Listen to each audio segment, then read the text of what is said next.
अस्सलाम वालेकुम अरसलान साहब, कैसे हैं?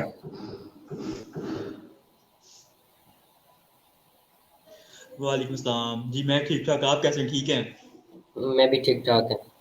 जी सर, जैसे कि आपके साथ टाइम लिया हुआ था, हम लोग लेट हो गए हैं इंटरनेट की कनेक्टिविटी की वजह से। ठीक है, तो हम सेशन स्टार्ट करते हैं स्टडी इन स्वीडन का। मेरे साथ मिनाहिल है और अरसलान है वाइटल लिंक कंसल्टेंसी शेखुपुरा से। और आज हमारा जो टॉपिक था वो स्टडीज इन स्वीडन था। लास्ट डेट जो है वो 15 जनवरी है। तो उस रीज़न की वजह से हम एक फ्रेंडली सेशन करना चाहते हैं जिसमें स्टूडेंट्स अगर क्वेश्चन पूछना चाहें तो डायरेक्टली क्वेश्चन पूछ सकते हैं। और हम लोग कुछ चीज़ें जो है eligibility criteria, documentation, family issues जो भी हैं और फाइनेंशियल इश्यूज जो भी हैं, उसके बारे में हम चीज़ें शेयर करेंगे।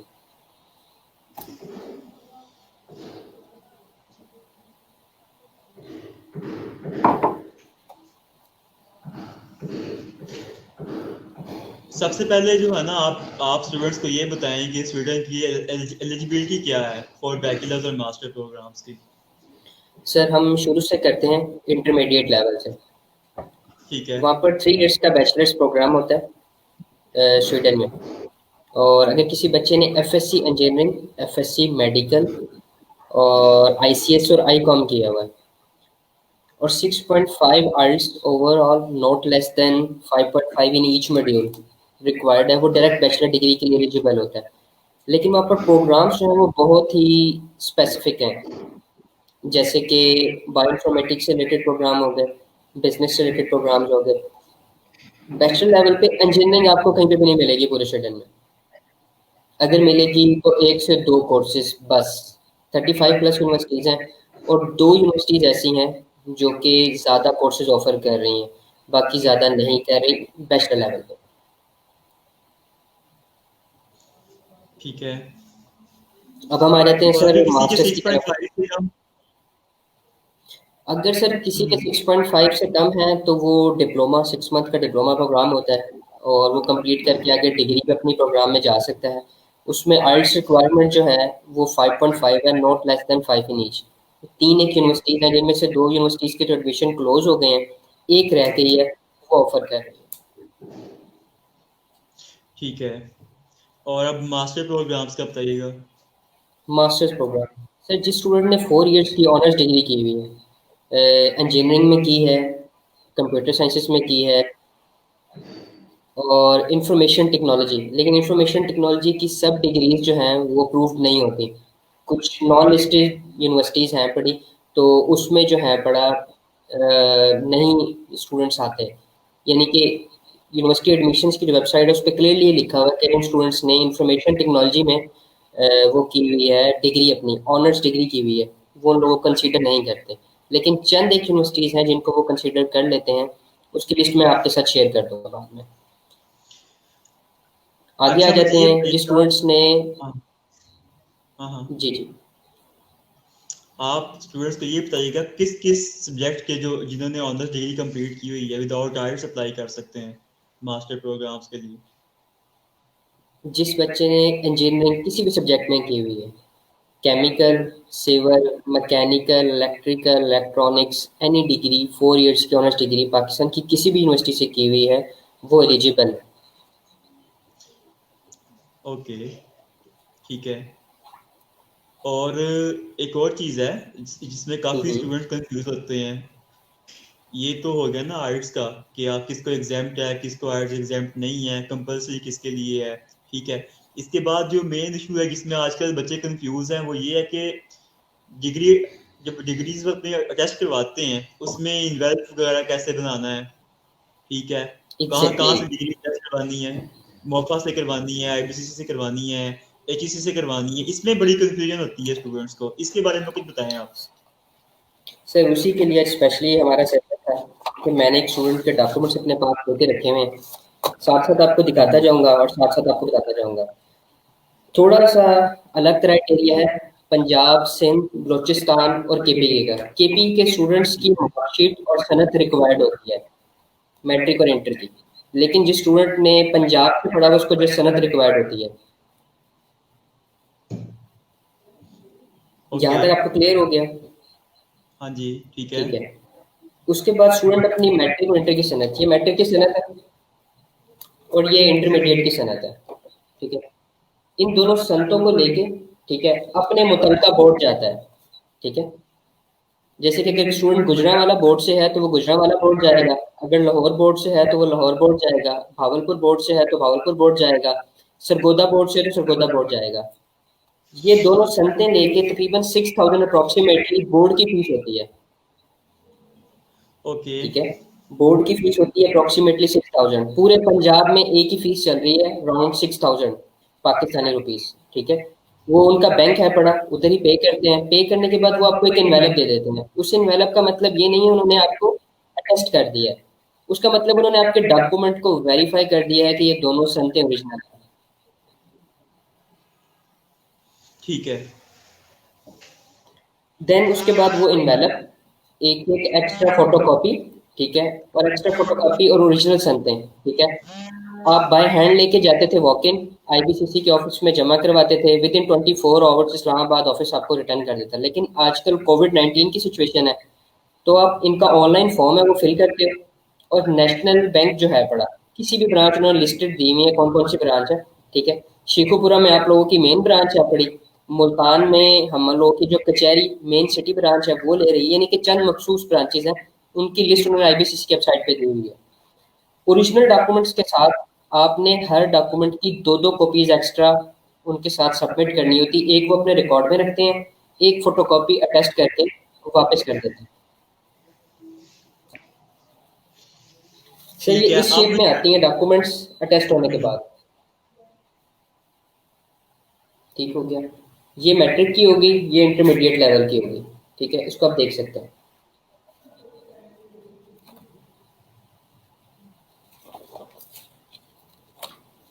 इनकी फोटोकॉपीज में मैं आपको दिखा देता हूँ कि किस तरीके से ये अटेस्टेड होती है।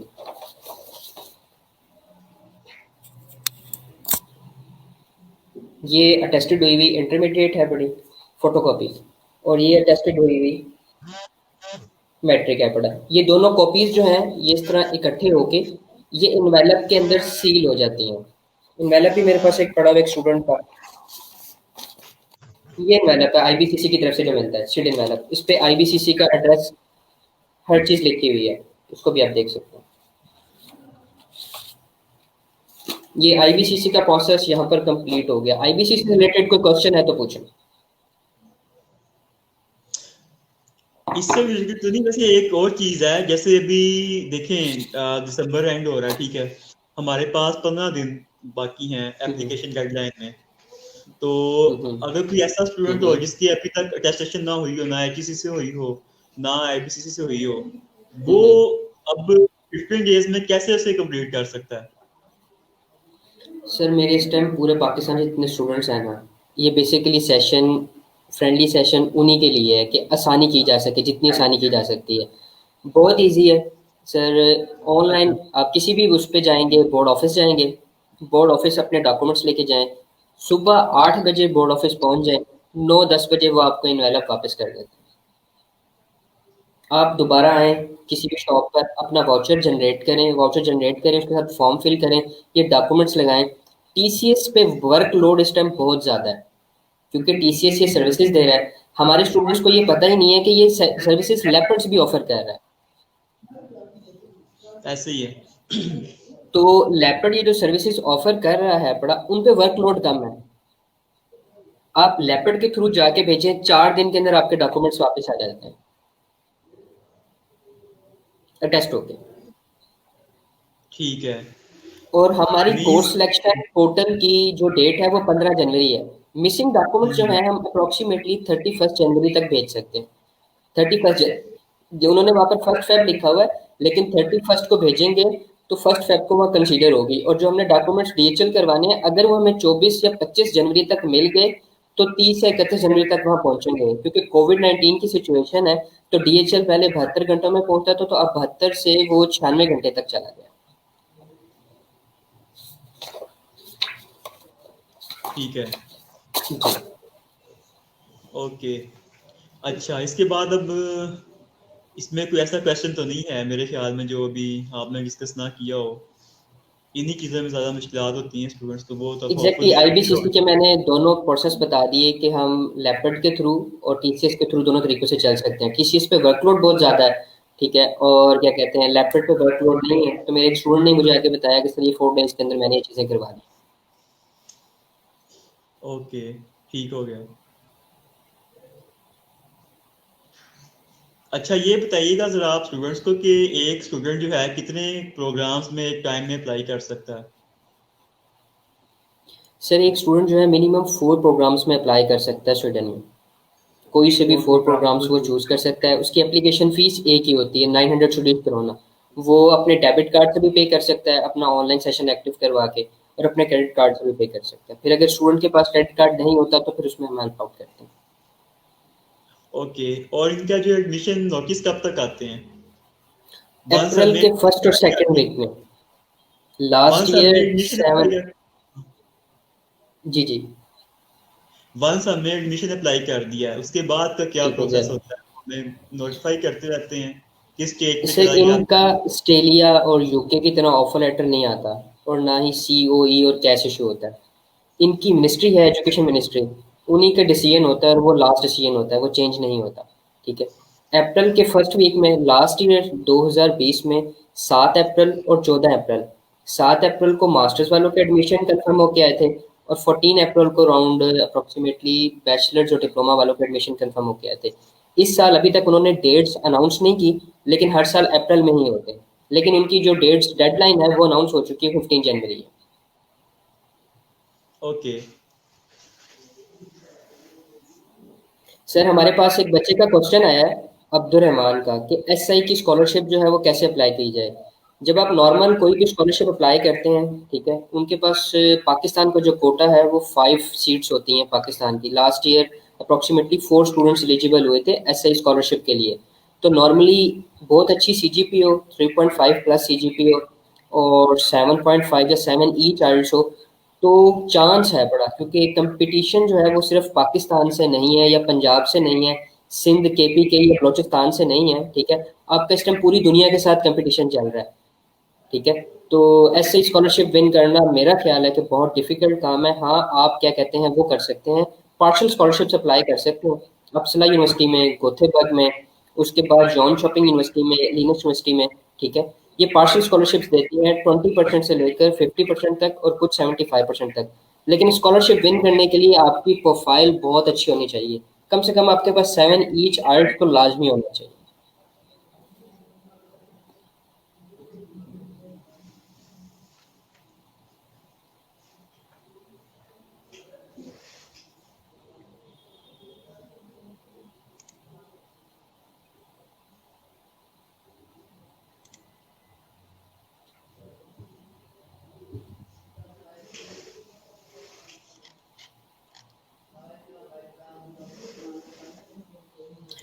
सर एक और क्वेश्चन का आ रहा है बच्चे का, तलहा सुहेल। तला सुहेल पूछ रहा है कि एचईसी की वेबसाइट पे तो सिर्फ टीसीएस की ऑप्शन है, तो मैं आपको थोड़ा सा एचईसी का भी बता दूं। हेलो।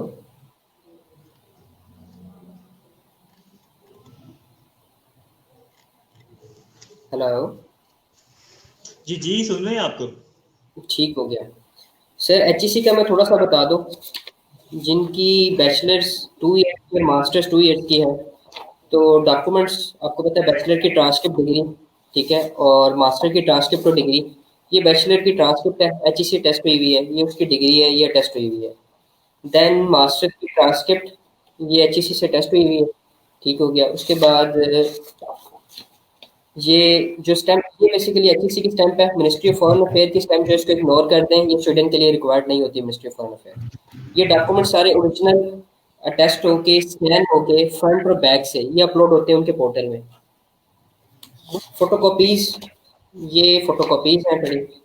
ठीक है। देन मास्टर की ट्रांसक्रिप्ट आ गई,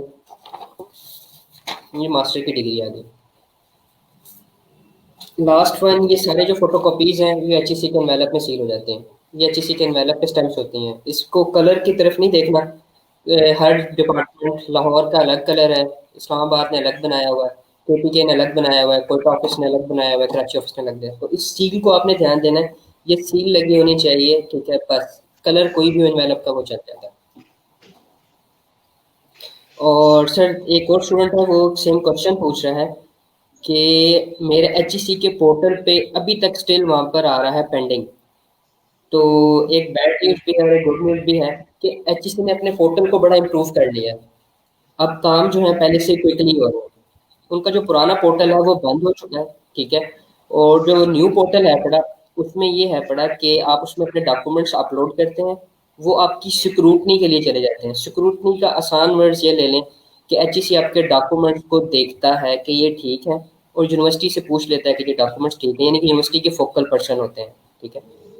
वो उस फोकल पर्सन से कंफर्म कर लेते हैं कि जो हमें डिटेल्स आई और डॉक्यूमेंट्स आई हैं ओके हैं, वो उसको अप्रूव्ड करते हैं।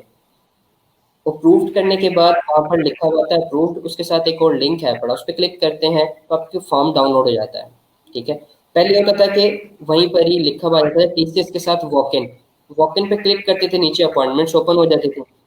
अपॉइंटमेंट्स ओपन होती थी, हम उस डेट वाले दिन अपने documents, form, photocopies, ID card की कॉपी लेके चले जाते थे। लेकिन अब कोविड-19 की सिचुएशन में वो जो फॉर्म डाउनलोड होता है उसके साथ आपका एक अटेस्टेड नॉर्मल सेट लगना है जो डॉक्यूमेंट्स आपने अटेस्ट करवाने हैं।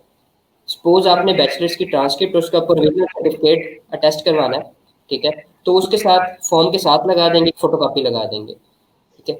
उस पर जो फीस लिखी हुई है वो, और जो टीसीएस के चार्जेस हैं वो टीसीएस के नियरेस्ट किसी भी ऑफिस में सबमिट हो जाएंगे। वो सबमिट होने के बाद जो है अपना नेक्स्ट स्टेप ये है कि आप उनको ओरिजिनल डॉक्यूमेंट्स और जो फोटोकॉपीज आपने अटेस्ट करवानी है वो भी उसी के साथ इकट्ठे ही सबमिट होंगे। यहाँ पर एक ट्रिकी क्वेश्चन है जो स्टूडेंट्स को नहीं पता होता, जिसमें मैं थोड़ी सी रहनुमाई करना चाहूँगा कि आईबीसीसी और एचईसी जब तक आप उनको नहीं कहते वो आपको इनवेलप सील्ड नहीं करके देते। आप उस पे एक एप्लीकेशन लिखेंगे, एप्लीकेशन भी मैं आपको समझा देता हूँ, इंग्लिश में लिखने की ज़रूरत नहीं है, ईज़िली बड़ा उर्दू में लिख सकते हैं, किसी से लिखवा भी सकते हैं, ठीक है। बड़ा ऊपर हेडिंग देंगे बाखिदमत जनाब चेयरमैन एचईसी, या बाखिदमत जनाब इंटर बोर्ड कमेटी चेयरमैन, ठीक है। जनाब आली मैंने दरख्वास्त दी है अपने डॉक्यूमेंट्स के अटेस्टेशन के लिए, जो मेरी फोटोकॉपीज हैं उनको इन्वेलप में सील्ड कर दें, ये हम जिस यूनिवर्सिटी में अप्लाई कर रहे हैं उनकी रिक्वायरमेंट है। बस इतनी सी दरख्वास्त लिखनी है, जो कि मेरा ख्याल है मैंने शॉर्ट वर्ड में बड़ी ईज करके बता दी है। जब आप एचईसी का अप्लाई कर रहे हैं तो टीसीएस के इन्वेलप में सबसे ऊपर ये आपकी दरख्वास्त हो जानी चाहिए, ठीक है। और सेम ऐसे ही जब आप आईबीसीसी के लिए अप्लाई कर रहे हैं तो उसमें भी ये दरख्वास्त लिख के डाल दें ताकि उनके रिकॉर्ड में चली जाए, ठीक है, वो आपको सील्ड करके दे दें। ओके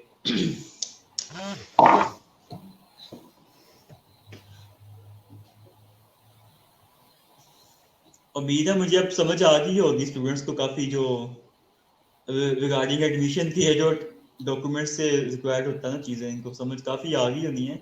अब नेक्स्ट स्टेप पे चले, जरा इनको ये बताइएगा कि फाइनेंस का क्या इशू होता है। फाइनेंस बैंक स्टेटमेंट वगैरह कैसे शो करनी होती है, किसके नाम पे होनी चाहिए, कब से कब तक होनी चाहिए। ठीक हो गया। अच्छा सर, एक तो स्वीडन में फ्रेश बैंक स्टेटमेंट रिक्वायर्ड है, ठीक है, लेकिन मैंने अपने स्टूडेंट्स को इस बार थोड़ा सा मोहतात रहा कि इनके कहा है कि अपना अकाउंट पहले से खुलवा लें, यानी कि जिन स्टूडेंट्स का अप्रैल में एडमिशन कंफर्म होके आना है वो जनवरी में अपना अकाउंट खुलवा लें, ठीक है। मार्च के एंड अप्रैल में उसमें पेमेंट डाल दीजिएगा, ठीक है, ताकि वो पहले से पड़े रहें, क्योंकि पॉलिसीज़ इस तरह पूरी दुनिया में चेंज हो रही हैं। टायर 4 यूके की पॉलिसीज़ चेंज हुई हैं, तो मुझे उम्मीद है लास्ट ईयर की तरह स्टूडेंट की भी कुछ ना कुछ पॉलिसीज़ रिवाइज होंगी, तो हम थोड़ा जैसे सा पहले चल रहे हैं। जैसे ये हंगरी वगैरह में सोर्स ऑफ इनकम की रिक्वायरमेंट होती है, क्या ऐसी की रिक्वायरमेंट स्टूडेंट के लिए भी है। नहीं, स्टूडेंट के लिए ऐसी कोई रिक्वायरमेंट नहीं है। स्टूडेंट के अपने अकाउंट, सेल्फ अकाउंट में पैसे चाहिए होते हैं। अगर आप भी अप्लाई कर रहे हैं, ठीक है, आप मेन एप्लीकेंट हैं, आपकी वाइफ और आपके किड्स हैं बड़े, तो अपनी वाइफ और आपके किड्स की पेमेंट भी जो है वो आपके अकाउंट में ही शो होगी, ठीक है। एक ही बैंक स्टेटमेंट होगी, ठीक है, वो सेविंग अकाउंट हो या करंट अकाउंट हो, इससे कोई फ़र्क नहीं पड़ता, बैंक की होनी चाहिए नॉर्मल, ठीक है। उसमें क्लोजिंग बैलेंस आ रहा हो कि जिसमें इतनी पेमेंट पड़ी है, कोई ट्रांजैक्शन नहीं चाहिए, कोई हिस्ट्री नहीं चाहिए, नथिंग, कुछ भी नहीं चाहिए। क्या इन्होंने कोई बैंक की लिस्ट प्रोवाइड की है, जिस तरह हंगरी या इटालियन ने वैसे लिखी हुई है कि इस बैंक की आप स्टेटमेंट शो कर सकते हैं, या नहीं किस भी सर, बैंक। ऐसा ऐसा कुछ भी नहीं है।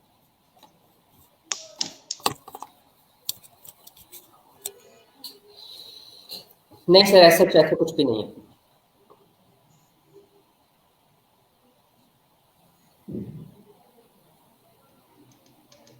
उमैर अमजद का सर कमेंट आया है कि स्प्रिंग के एडमिशन्स कब ओपन होते हैं, सॉफ्टवेयर इंजीनियरिंग के प्रोग्राम के एडमिशन्स ओपन होते हैं। तो मैं थोड़ा सा आसान करता हूँ स्टूडेंट्स के लिए कि इनके हर साल नॉर्मल एडमिशन्स जो डिग्री प्रोग्राम्स हैं जो सबसे ज़्यादा ऑफर होते हैं वो होते हैं अगस्त में। ठीक है, उनके एडमिशन्स हर साल 15 अक्टूबर को ओपन होते हैं और 15 जनवरी को क्लोज हो जाते हैं। 31 जनवरी तक इनकी डेडलाइंस होती हैं मिसिंग डॉक्यूमेंट्स अपलोड करने की। ठीक है, लेकिन डीएचएल करवाने के लिए टाइम हमें चाहिए होता है पहले। हर साल अप्रैल के फर्स्ट और सेकंड वीक के अंदर एडमिशन्स कंफर्म होके आते हैं। जैसे एडमिशन कंफर्म होके आते हैं कोशिश करें विद इन 1 वीक मैक्सिमम, मैं ये बता रहा हूँ, अगर आप लोग वीज़ा विन करना चाहते हैं। इतना आसान नहीं है कहने में और करने में। जैसे एडमिशन आया है उससे 1 से 2 दिन के अंदर फीस पे करके वीज़ा अप्लाई कर दें। लास्ट डेट का जिसने भी वेट किया है उसके लिए प्रॉब्लम्स ये होती हैं कि उसको एम्बेसी अपॉइंटमेंट नहीं देती। जो स्टूडेंट अप्रैल के अंदर अंदर अपना वीज़ा अप्लाई कर देता है, ठीक है, उसका क्या कहते हैं अपॉइंटमेंट भी जल्दी मिल जाती है। अप्रैल में किया मई की या मई के एंड की अपॉइंटमेंट मिल जाती है, वीज़े का डिसीजन आ जाता है। वीज़े का डिसीजन जल्दी आ जाता है।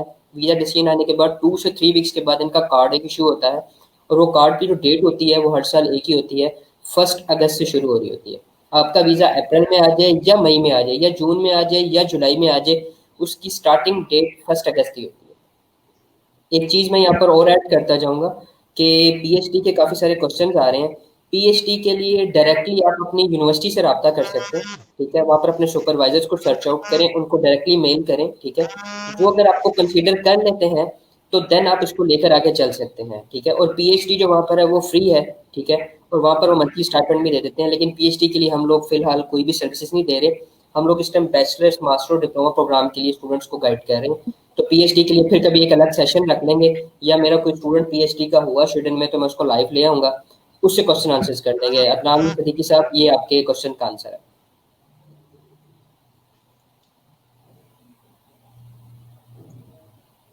एक और पॉइंट है जो मैं आपसे पूछना चाह रहा हूँ। मास्टर प्रोग्राम जी, 2 टाइप्स के हैं इधर, एक 1 ईयर ठीक का है। है और 2 ईयर्स का है। इनमें बेसिकली डिफरेंस क्या है? 1 ईयर का क्या फायदा है और 2 ईयर का क्या फायदा है? सर दोनों ही मास्टर्स प्रोग्राम है और दोनों का ही फ़ायदा है, नुकसान तो किसी का भी नहीं है। बेसिकली थोड़ा सा मैं एक और मैं चीज़ ऐड करना चाह रहा था। एक पायलट प्रोजेक्ट चल रहा है स्वीडन में। एक पायलट प्रोजेक्ट है बड़ा, जो ये लास्ट ईयर है, उन्होंने 2 ईयर्स के लिए ये पूरी की स्कीम या ऑफर थी वो निकाली थी। ठीक है, 2021 उनका लास्ट ईयर है। 2019 में शुरू किया था, 2021 में ख़त्म हो जाएगा। जो स्टूडेंट्स बैचलर्स के 3 ईयर्स के प्रोग्राम के लिए जा रहे हैं उनको 3 ईयर्स का ही वीज़ा मिलेगा। और अगर 1 ईयर के प्रोग्राम के जरिए जा रहे हैं तो उनको कंप्लीट 1 ईयर का वीज़ा मिलेगा। और अगर 2 ईयर्स के प्रोग्राम के लिए जा रहे हैं तो 2 ईयर्स का ही वीज़ा मिलेगा। लेकिन उन यूनिवर्सिटीज़ की फ़ीसें बहुत ज़्यादा हैं। लेकिन उसमें अगर फ़ीस ज़्यादा है तो उसमें स्टूडेंट को बेनिफिट भी है। बैंक स्टेटमेंट अगर आपने यहाँ से 38 to 40 लाख रुपीज़ की शो की है 2 ईयर्स के मास्टर प्रोग्राम में, और अगर आपको वीज़ा इशू हुआ है 13 मंथ्स का, तो आफ्टर 13 मंथ्स जब आप स्वीडन चले जाएंगे, ठीक है, तो अगेन आपको, ठीक है ना, अपनी बैंक स्टेटमेंट भी दिखानी पड़ेगी और वीज़ा फीस भी देनी पड़ेगी। ये एक, जिसे आप कह लें इन इजी वर्ड्स में, ये प्रॉब्लम क्रिएट होगी। लेकिन अगर आप 2 ईयर्स के मास्टर प्रोग्राम में जा रहे हैं तो फिर आपके लिए जो यूनिवर्सिटीज़ पायलट प्रोजेक्ट में आ रही हैं तो उसमें ये बेनिफिट होगा कि वीज़ा ही आपको 2 साल का मिलेगा। आपको दोबारा अगेन 1 साल बाद एक्सटेंशन भी पे नहीं करनी पड़ेगी और दोबारा बैंक स्टेटमेंट भी पे नहीं करनी पड़ेगी। लेकिन जिनको 13 मंथ्स का वीज़ा मिला हुआ है वो दोबारा एक्सटेंशन अप्लाई करेंगे तो उनके लिए प्रॉब्लम होगी। तो इस बार ये पायलट प्रोजेक्ट से हमारे काफ़ी सारे रजिस्टर्ड स्टूडेंट्स जो हैं उन्होंने मेरे से सब्जेक्ट्स ही ऐसे सेलेक्ट करवाए हुए हैं जिनको इकट्ठा 2 साल का वीज़ा मिलेगा। जैसे अभी इस साल लीनियस यूनिवर्सिटी वालों को उन्होंने 2 इयर्स का वीजा ग्रांट किया था, कार्ड जो उन्होंने दिया एग्जैक्टली, उस पे 2 इयर्स का था। हैमस्टेड ये दूसरी थी, इस पे 1 ईयर का वीजा ग्रांट हुआ वन था ईयर इनको। का था। सर ये टोटल मेरे ख्याल से 5 यूनिवर्सिटीज़ हैं, उसकी लिस्ट मैं बाद में शेयर कर दूंगा। इस टाइम मेरे जहन में एक लीनियस है अपनी और एक जॉन शॉपिंग यूनिवर्सिटी। ये 2 यूनिवर्सिटीज़ ऐसी हैं जिनमें अगर आप 3 ईयर्स का बैचलर है तो 3 ईयर्स का वीज़ा मिलेगा, अगर 2 ईयर्स का मास्टर प्रोग्राम है तो 2 ईयर्स का वीज़ा मिलेगा, और अगर 1 साल यानी कि 12 महीने का कोर्स है तो 12 महीने का ही आपको वीज़ा मिलेगा। लेकिन अगर आप एग्जैक्टली। किसी और यूनिवर्सिटी में जाते हो, यानी कि 35+ यूनिवर्सिटीज़ हैं पूरे स्वीडन में, तो किसी और यूनिवर्सिटी की तरफ आप अगर जा रहे हो तो अगर आपका बैचलर्स प्रोग्राम 3 इयर्स का है तो आपको 13 मंथ्स का ही वीज़ा मिलेगा। और अगर आपका मास्टर प्रोग्राम जो है वो 2 इयर्स का है तो आपको 13 मंथ्स का ही वीज़ा मिलेगा। और अगर आपका मास्टर प्रोग्राम जो है पड़ा वो 12 महीने का है तो 10 महीने का वीज़ा मिलेगा। ये इनका बेसिकली जो क्राइटेरिया, स्टूडेंट क्राइटेरिया 1985 से चलता आ रहा है। एक और चीज इसमें ऐड करते चले, इसमें जैसे कुछ स्टूडेंट्स होते हैं यहाँ से पढ़ जाते हैं वीजा पर, ठीक है, एक सेमेस्टर के बाद आगे स्टडी कंटिन्यू नहीं करते, आप इनको क्या ठीक है एडवाइस करते हैं? सर, मैं उनको इनवाइट करता हूँ कि उन सब बच्चों को ब्लैक लिस्टेड किया जाए। स्ट्रांगली एडवाइज है। जो स्टूडेंट पढ़ने नहीं जा रहा और वो हमारे पाकिस्तानियों के साथ प्रॉब्लम्स क्रिएट होती हैं, जैसे कि हैमस्टर्ड यूनिवर्सिटी के रिप्रेजेंटेटिव हैं स्ट्रिक प्रीतू, ठीक है, और अफसला के जॉर्डन हैं पढ़े, और दूसरा जो है पढ़े लीनियस के, मुझे नाम भूल गया है। तो वो जब हमें मिले सेशन में तो उन्होंने कहा जी पाकिस्तानी स्टूडेंट्स एक सेमेस्टर के बाद नहीं पढ़ते। तो ये तो बहुत बुरी बात है, यानी कि उन्होंने एक जिसे कहते हैं नाराज़गी का इजहार किया। तो जो स्टूडेंट हम यहाँ से हम उनको भेज ही पढ़ने के लिए रहे हैं, ठीक है, उनकी सेकंड प्रायोरिटी जो है वो इनकम होनी चाहिए, फर्स्ट प्रायोरिटी डिग्री होनी चाहिए। और अगर आप यूरोप के किसी कंट्री से डिग्री कर लेते हैं तो पूरा यूरोप आपकी जॉब मार्केट है, ठीक है। तो इंडियन जितने भी हैं और जितने बांग्लादेश के स्टूडेंट्स हैं वो कहते हैं कि वो अपनी डिग्री पूरी करते हैं।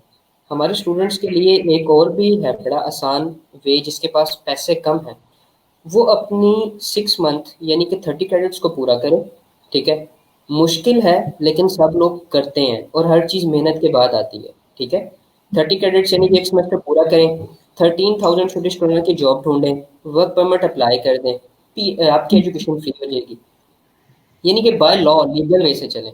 जो एक सेमेस्टर के बाद आगे नहीं पढ़ते, मेरी स्ट्रांगली एडवाइस है उन स्टूडेंट्स को डिपोर्ट कर देना चाहिए वापस कुछ पाकिस्तान लोग के। कुछ लोग ऐसे कहते हैं कि हम वहां जाएंगे, एक सेमेस्टर पढ़ेंगे, उसके बाद जी हम परमिट पे आ जाएंगे, हमारी स्टडी भी फ्री हो जाएगी, हमें हाँ, काम भी। ये एक आसान वे है। इसका ये एक आसान वे है कि आप एक इसके सेमेस्टर बारे में कंप्लीट बताएं। करने के बाद ये आसान वे है कि आपने एक सेमेस्टर अपना कंप्लीट किया, 30 क्रेडिट्स पूरे करनी है, एक सेमेस्टर मीन 30 क्रेडिट्स। उसके बाद 13,000 स्टडीज करना की आपने जॉब ढूंढ ली है, 30 क्रेडिट्स भी हैं पड़े, और 13,000 स्टडीज करना ये उनका मिनिमम वेज रेट है। आपके पास ये दो चीज़ें हैं, आप डायरेक्टली एलिजिबल हो जाते हैं वर्क परमिट के लिए। जिस स्टूडेंट को वर्क परमिट मिल जाता है उसकी एजुकेशन फ्री हो जाती है। उसके लिए क्या इनको सेकंड सेमेस्टर की फी पे करनी पड़ती है, या सेकंड टर्म की, या एक फर्स्ट सेमेस्टर की जो उन्होंने फी पहले पे की होती है उसी पे इसका ये कर टोटल सकते हैं? डिपेंड करता है। हमारा एक स्टूडेंट है पड़ा, अगर वो ये लाइव सेशन देख रहा हुआ, शहबाज खान न्याजी, वो स्टूडेंट सितंबर में मूव करके गया है, ठीक है। मुझे नहीं पता, इस टाइम वो जॉब कर रहा है फूड डिलीवरी की, उसको वर्क परमिट मिल गया, ठीक है। अच्छा। अभी उसका सेमेस्टर कंप्लीट नहीं हुआ, सितंबर में क्लास स्टार्ट हुई है और दिसंबर चल रहा है। और उसकी जो चीज़ें स्टार्ट हुई हैं, दिसंबर में क्लास स्टार्ट हुई है, दिसंबर के फर्स्ट वीक में जब मेरे से लास्ट बात हुई वो कहते हैं जी मैं इस टाइम जॉब कर रहा हूँ, ठीक है। फिर बाकी कुछ सीक्रेट्स होते हैं स्टूडेंट्स के, वो शेयर नहीं कर सकते।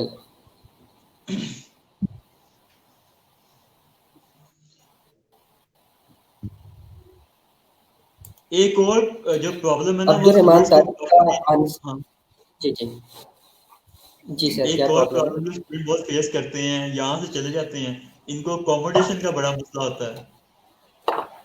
सर अकोमोडेशन के बारे यूनिवर्सिटी में जो होती है बताइए। वो ईमेल्स, यूनिवर्सिटी जो है ना सर वो ईमेल्स कर रही होती है, ठीक है। तो क्या कहते हैं, उसमें कोई मुश्किल वाली बात नहीं है।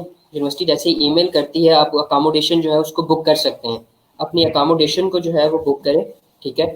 और यूनिवर्सिटी आपसे एडवांस चार्जेस मांगती है, स्पेशली एशियन स्टूडेंट्स के साथ, क्योंकि ये उनके साथ कमिट करते हैं, कमिट करने के बाद बैकआउट कर लेते हैं कि हमने आपकी अकामोडेशन में नहीं रहना। लेकिन इसका सबसे बड़ा लॉस ये होता है कि सितंबर 2020 में जो स्टूडेंट्स के वीज़े रिफ्यूज़ हुए, उसमें एक रीज़न मैंने बड़ी नोट डाउन की। मैं रिसर्च करता हूँ रिफ्यूज़ल के बाद, जब एक स्टूडेंट अप्लाई करता है, उसको मैंने कहा था कि अपनी अकामोडेशन बुक करवा ले, ठीक है। और उस बुकिंग की कॉपी जो है आपने एम्बेसी में लेकर जानी है, अगर वो आपसे मांगे। उस स्टूडेंट ने बुक नहीं करवाई, ठीक है, और जब बुक ही नहीं करवाई तो उसके पास फिर प्रूफ ही नहीं होता, क्योंकि मेल ही करनी होती है ना, ठीक है। और वो कंफर्मेशन कर देते हैं कि जी हमने आपकी अकोमोडेशन बुक कर दी है, ठीक है। एम्बेसी ने कहा जी आप वहाँ जाओगे तो रहोगे कहाँ पे, तो उसके पास इस बात का प्रूफ नहीं था। उसका हर चीज़ ओके थी, बैंक स्टेटमेंट थी, यानी कि काफ़ी ट्रिकी क्वेश्चंस वो पूछ लेते होते हैं कभी कभी। उन्होंने अकोमोडेशन का पूछा तो उसके पास कोई प्रूफ नहीं था, इस बेसिस पे उसका वीज़ा रिफ्यूज़ हो गया। और लास्ट एक और स्टूडेंट का वीज़ा रिफ्यूज़ हुआ है, वीज़ा ऑफिसर उससे पूछ रहा है कि आप मेरे से यानी क्वेश्चंस पूछना शुरू किए, तो उस स्टूडेंट ने उसको 2 बार रोक दिया कि काइंडली आप मेरे से उर्दू में क्वेश्चंस करें। तो एक स्टूडेंट उधर इंटरव्यू के लिए जा रहा है, इंटरनेशनल स्टडीज़ के लिए जा रहा है, मोड ऑफ टीचिंग जो है वो इंग्लिश है। तो जब आप एम्बेसी में जाके आपने एम्बेसडर को उस बात पे रोक दिया कि जी मेरा उर्दू में इंटरव्यू लिया, उन्होंने जब रिफ्यूज़ल लेटर दिया तो उसमें क्लियरली उन्होंने एक लाइन लिखी हुई थी कि जी आपने हमें एक बार नहीं 2 बार रोका है कि जी आप हमारा उर्दू में इंटरव्यू लें, कि हम उर्दू में इंटरव्यू आपका किस रीज़न के तहत लें। ठीक है, आप पढ़ने इंग्लिश में जा रहे हैं, मोड ऑफ टीचिंग इंग्लिश है, आपने हमें आइल्स सबमिट करवाया हुआ है, ठीक है 6.5, लेकिन आप हमें कह रहे हैं उर्दू में इंटरव्यू लें, तो वाई? तो ये काफ़ी सारी चीज़ें होती हैं। फिर वो टाइम आने पे जब अप्रैल के बाद एडमिशन वीज़ाज़ अप्लाई होते हैं, तो फिर वो न्यू क्वेश्चनियर होते हैं, हम उनको टाइप करके अपने जो स्टूडेंट्स होते हैं उनको भेजते हैं। फिर उनको बताते हैं कि क्या-क्या डॉक्यूमेंट्स लेके जाने हैं और कौन से वहाँ शो करने हैं और कौन से शो नहीं करने, ठीक है? वो टाइमली जब टाइम आता है तो फिर उसके बाद मुताबिक बताया जाता है।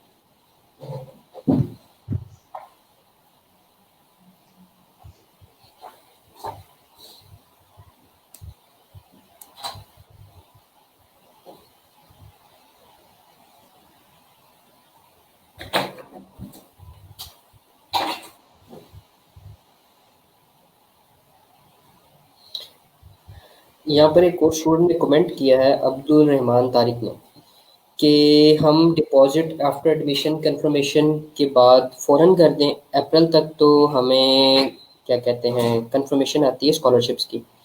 लीनियस यूनिवर्सिटी थोड़ा सा लेट करती होती है, अप्सला आपको 2 दिन पहले या 2 दिन बाद ही आंसर कर देती होती है, ठीक है। उसके बाद लिंक शॉपिंग यूनिवर्सिटी है, वो भी आपको फ़ौरन बता देती है। एक और यूनिवर्सिटी जिसका मैं बता दूं, जब तक आप यूनिवर्सिटी की फ़ीस डिपॉजिट नहीं करवाते वो आपको बताती ही नहीं है कि आपकी स्कॉलरशिप लगी है या नहीं लगी, वो है पड़ी यॉन शॉपिंग यूनिवर्सिटी। तो यॉन शॉपिंग यूनिवर्सिटी जो है उसमें ये प्रॉब्लम आ रही है कि आप यूनिवर्सिटी की फ़ीस डिपॉजिट करवाएंगे, देन वो आपको बताएंगे कि आपकी स्कॉलरशिप अप्रूव्ड हो गई है। और क्या कहते हैं, मेरे ख्याल से काफ़ी सारे क्वेश्चंस हो गए हैं, इस सेशन को हम एंड करते हैं। आपको कोई भी क्वेश्चन पूछना हो रिलेटेड, आप फिर डायरेक्टली हमें टेक्स्ट मैसेजेस की जगह कॉल कर लीजिएगा। Thank you so much. और मेरे ख्याल से ये सेशन एंड हुआ, अरसान साहब जा चुके हैं। और थैंक यू मिनाइल, आपने हमें ज्वाइन किया। इस सेशन को हम यहीं पे एंड कर रहे हैं। अल्लाह हाफिज़।